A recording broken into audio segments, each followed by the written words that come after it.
عارف ليه دايما السهم بيبدأ ينهار أول ما أنت تقرر تشتري؟ ده مش حظ سيء، دي هندسة سيولة.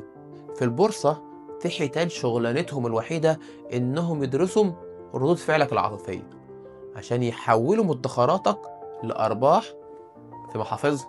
أخطر مكان ممكن تكون فيه وأنت بتستثمر فلوسك هو وسط الناس. في البورصة لما تلاقي الكل بيجري في اتجاه واحد فغالبا الاتجاه ده هو الهوية. ليه بنشتري والأسعار في القمة وبنبيع برخص التراب وقت الخوف؟ خليني أكشف لك الدسامة اللي بتحصل ورا الشاشات. في حاجة اسمها صيد الأوامر. إيه اللي بيحصل؟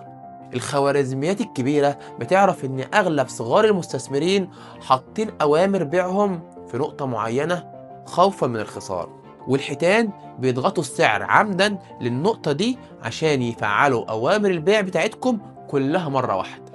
النتيجة السعر بينزل في ثواني، هم يشتروا منكم برخص التراب وبعدها السعر يطير للسما وانت تتفرج عليه في حسرة.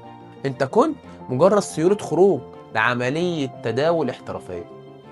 في حاجة اسمها فومو اللي هو الخوف من ضياع الفرصة.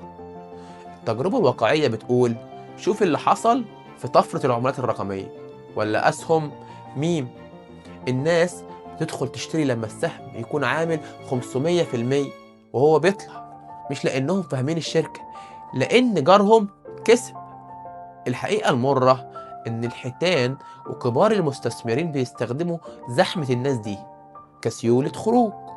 يعني هم بيبيعوا لكم الأسهم الغالية اللي اشتروها بالرخيص وانتوا بتستلموا منهم القمة وتبدأوا رحلة الانهيار.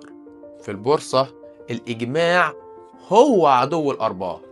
في الشركات الكبيرة بنؤمن بمقولة وارن بافيت: كن خائفا عندما يطمع الآخرون وكن طماعا عندما يخاف الآخرون. الاستثمار الذكي هو عكس الاتجاه المنضبط. لو ما بتقدرش تسيطر على هرموناتك وقت الشاشة الحمراء فانت مكانك مش في البورصة، انت مكانك حصالة في البنك. النجاح المالي عبارة عن 20% تحليل فني و80% انضباط نفسي.